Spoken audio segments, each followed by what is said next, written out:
Welcome to today's episode of the AdTechGod Pod. With me today is David Cohen, the CEO of IAB. I'm really excited to be partnering with the IAB for IAB ALM taking place in Palm Springs on February 1st to February 3rd. David, I am excited to have you here. Thanks for joining me today. It is my pleasure. ATG, I think this is the second one of these that we've done, and I'm looking forward to it. Yeah, same here. I think last time we did a wrap-up episode after your last IAB ALM event. It was great. Listenership was fantastic. And I took away so much knowledge and insight into what was happening in the industry. So I'm really excited to have you back with me today. So thanks for joining. You bet. So a lot's changed in 12 months, David. AI was a very soft topic 12 months ago, meaning we didn't know how it was going to impact our industry. We weren't sure how it was going to be applied, but there was a lot of talk and buzz about it. And over the last 12 months, it's really taken off. I would love to hear from your perspective. What feels really different about the industry now in comparison to where we were last year at ALM? Yep.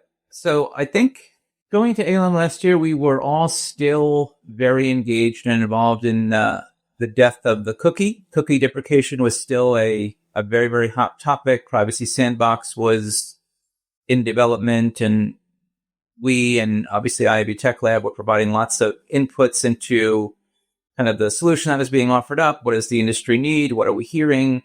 And obviously that's not a conversation anymore. So that's a radical departure.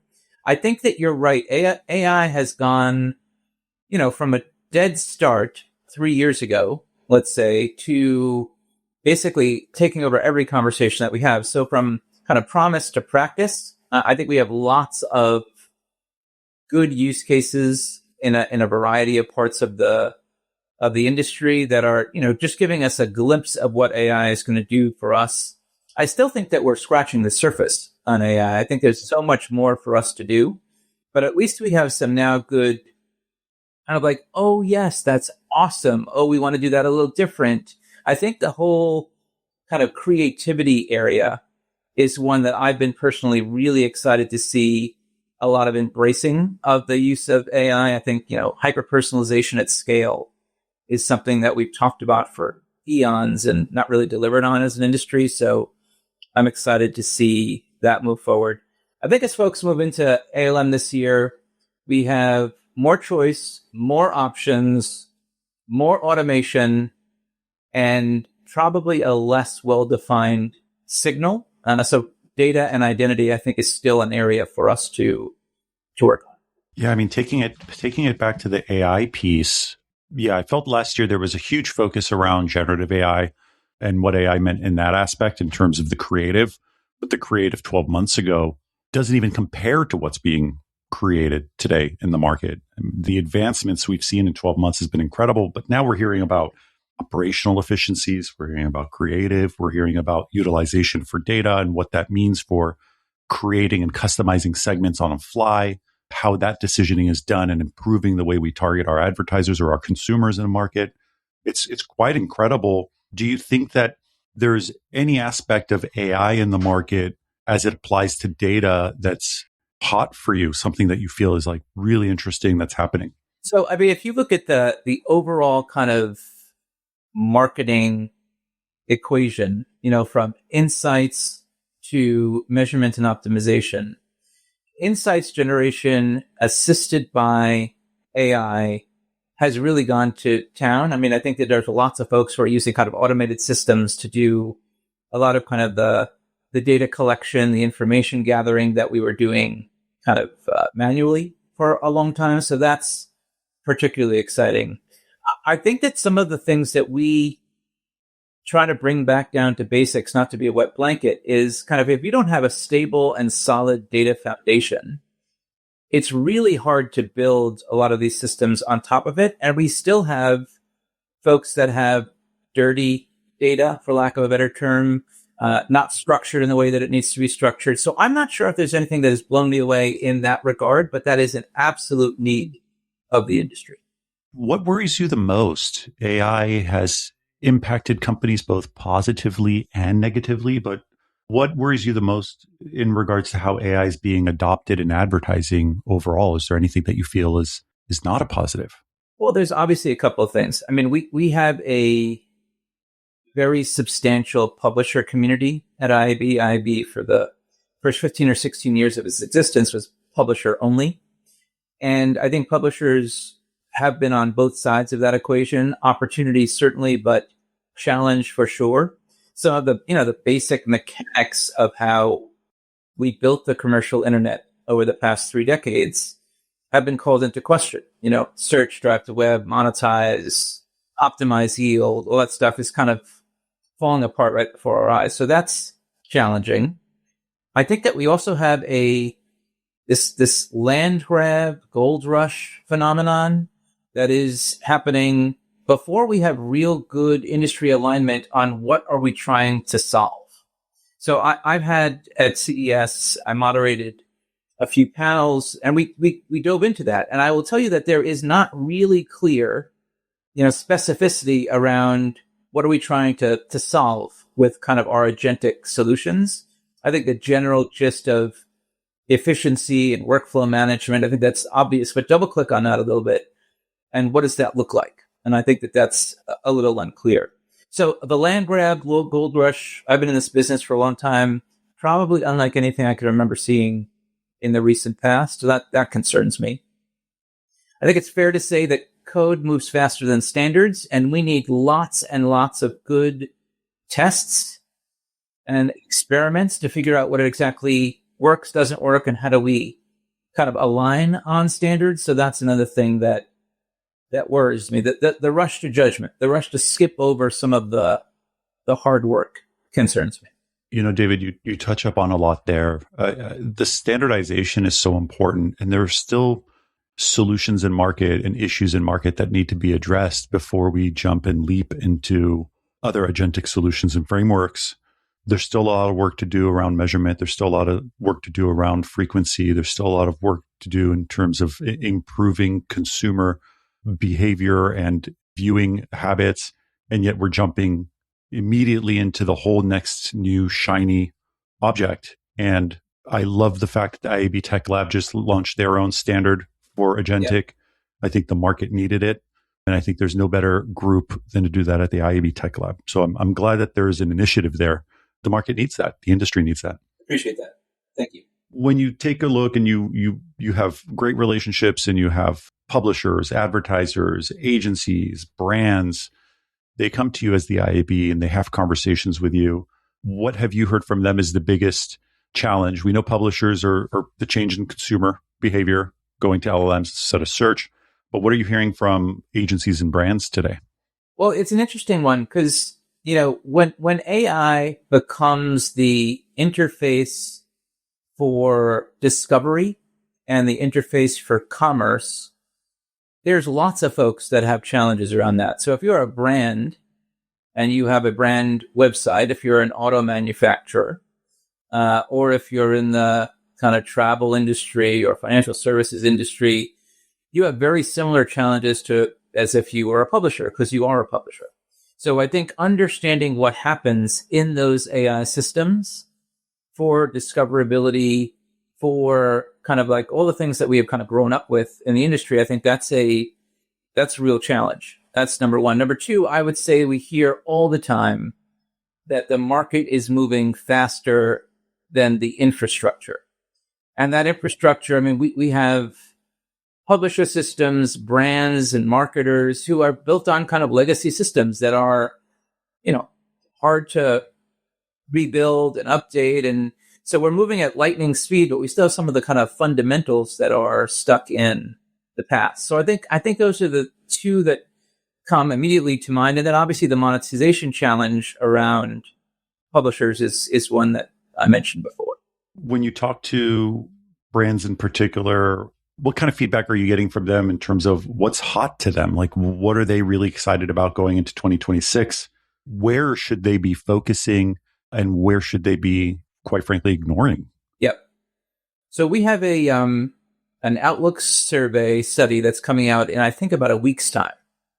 We go out to the market. I think this time we poll 200 brands and agencies on exactly that question. Where are you looking to invest? Where are you looking to pull back? What are you excited about? What are some of your challenges? So I can't really, we're not ready to reveal the full details of that, but The good news is overall, 2026 looks like it's going to be another positive year. So a year of growth, which is a good thing, high single-digit growth. The areas that are particularly hot, not going to shock you, CTV, commerce, creator, and I think that there's a bunch of other stuff, but those are the three big winners. I think streaming audio and video are both growing at a nice clip. Commerce has been growing quite nicely. And creator, we have some brands like Unilever who are really, really embracing the creator economy in a meaningful way. And we're seeing others kind of follow suit. So those would be the three areas that I would say are the quote unquote hottest. David, I hate to refer to myself as a creator, but I'm very bullish on the creator economy. Can I just say that? I think the creation of content, the amount of talent in the market that was relatively unknown prior to social media, and the acceptance that anyone can create content and that content can be of value and can be valuable to advertisers overall is just so incredible and amazing. It's created Marketecture Media and it's created so many other great companies in the market. I want to fast forward. IAB ALM, I was there last year. Absolutely incredible event. You guys do a fantastic job bringing great speakers, great people. I mean, the caliber of people that attend IAB ALM is by far top notch. Like there's no other way around it. I would love to hear from you what you're hoping happens at ALM this year and what you will be covering overall. Yeah. So thank you for that. And I'll give you something under the table later for the good words. I think it, a t-shirt. Okay, I'll take a t-shirt, David. We made actually backpacks recently for the team. So maybe we'll give you an IB AdTechGod backpack. I love it. So question number one is how do we, in the kind of excitement and exuberance around AI, and we are equally excited about AI, how do we operationalize that responsibly? I think that's kind of that's job number one. So how do we think about that? How do we build for purpose? How do we establish first principles? How do we, build to what the industry is looking for? I think that's clear. I think number two is how do we support the publisher community? In lots of different ways. We'll talk about that on stages, in hallways. My speech that I give on Monday morning, which is just about done, we'll talk to that as well. So I think that's another area that we'll focus on. We have tracks and we have breakout sessions, and it's all the areas that we've talked about. It's AI, it's measurement, it's privacy, it's commerce, it's creator, and it's streaming audio and video. And all of those areas are obviously super important to the ecosystem in varying degrees. How does this event in particular really influence what's happening in 2026? Is this more of hey, this is from our purview, what we feel is really important, we want to address it and talk about it, you should go and address this as well? Is this collected over a period of time in terms of research that you've done in order to decide on the agenda? I would love to hear a little bit more about that and how you pick these topics and how you hope to utilize the information shared and received for the future. Sure. Great question. We're in the market every day. We get feedback all the time. Some of it is unsolicited. We like that just fine. They say feedback is a gift. We agree. So we have no question around what the industry is interested in and talking about. We do a couple of dipsticks throughout the year. We do a member survey. We get 1,000 members to kind of tell us what's important to you versus a year ago. What are we doing well as IB? What could we be doing better? So we have really good kind of mechanics in place to figure out where we should spend our time. But I think that, we have debates internally all the time. There are some that think that we should have a 5-year roadmap. And I don't subscribe to believing that we could predict 5 years out. If I look at the plan that we present to our board in November, which we did last November and got approval on, we plan for the 80-20 rule. We plan for 80% of our bandwidth and resources and leave 20% open for things that might come up during the year. But by the same token, if I look at the plan that we present and what actually happens in the following year, in some cases it changes markedly. I don't think in November of 2024, we were talking about agentic AI. I know we weren't to the degree that we are now. And now we have a whole set of agentic initiatives, both on the tech lab and the IAB side of the equation, that we just wouldn't have predicted at that time. So keeping in mind the 80-20 rule, we use ALM as a validator for, are we heading in the right direction? Do we need to pivot? Or the things that we're not focused on? And we listen as much as we talk. So we'll be on stages giving our point of view on these topics. But a lot of this is designed to hear from the industry on what is valuable to them. If there was one thing in the industry that you feel you could totally reset in terms of an industry norm, what would that be for you, David? Well, this one is, I've talked about, I don't know if I talked about it before. This is the fictitious belief that cheaper is better and that efficiency is kind of the business goal is something that, when I was on the agency side of the business, it's been around for a long time, but it has been a gradual erosion of value creation. And when everyone is interested in kind of saving money, buying cheaper than I bought last year, it benefits nobody. So I wish that we would move or change the value equation from efficiency to effectiveness. I think that's number one.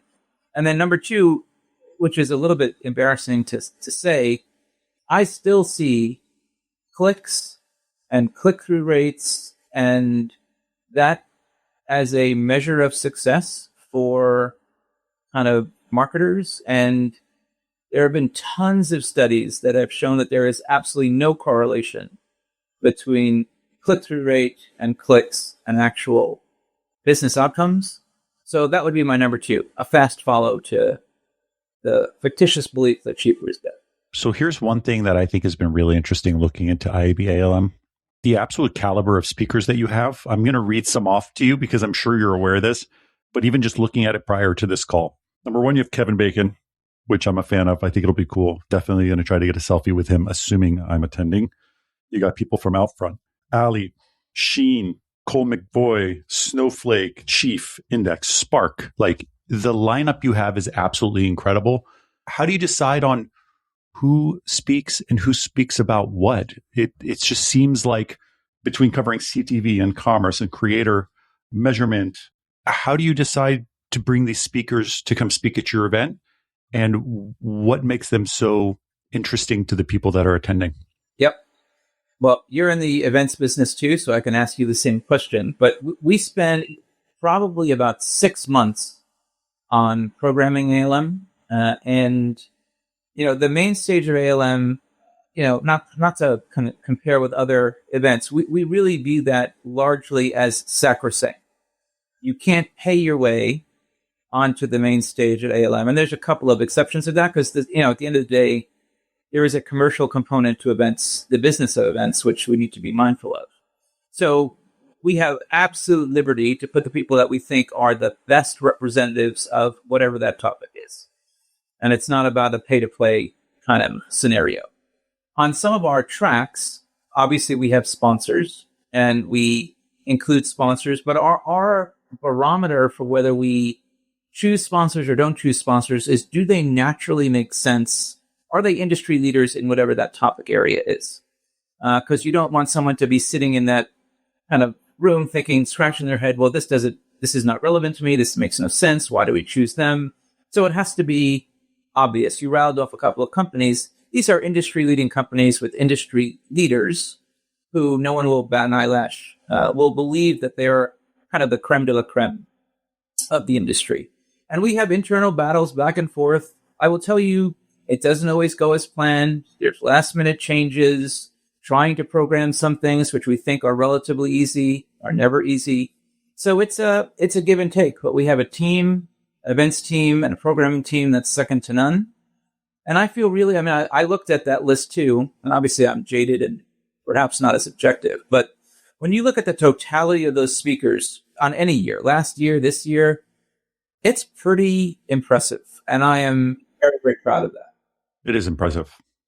As you mentioned, someone who's in the events business, I can tell you it is a lot of work. I do not handle that aspect, and I don't know if I would want to. But the team we have working on it works around the clock, making sure we have the right content, the right people, the right topics, and it has to be relevant and fresh.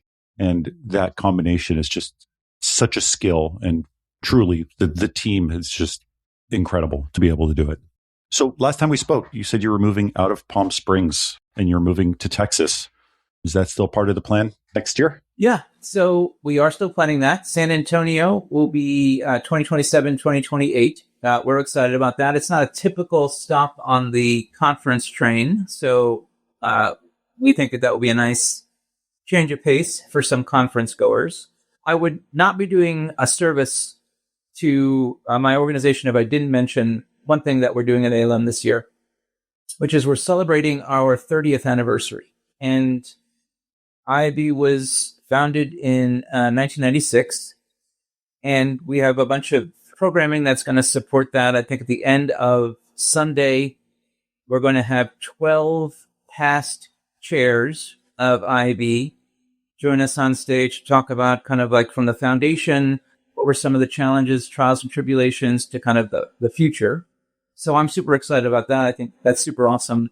And, 30 years is nothing to sneeze at. And of course, along the way, it hasn't all been, peaches and cream. But I think on the whole, one of the things I did in preparation for ALM is just look at the growth of the industry over the past 3 years.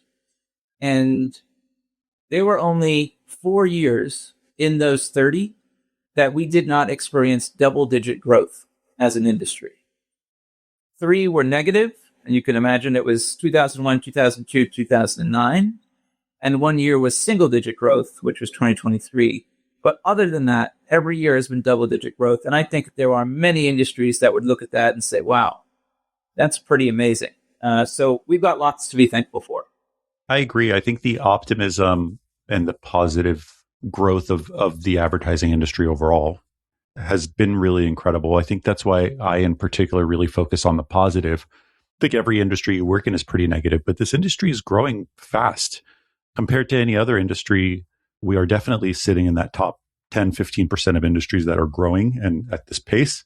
And I think we should all be really thankful for being in such a fun, human-connected industry that is just enjoyable and always changing and challenging at the same time.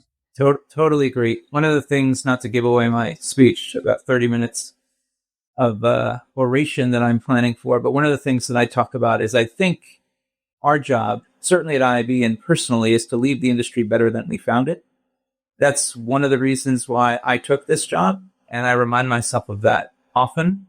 And I think that we all have a responsibility to do that. We can all get wrapped up in our own kind of individual desires and personal growth needs. But if we really look at the industry as a whole, let's leave it better than we found it. I think we've done, in general, a good job of that. So that's something to be really proud of.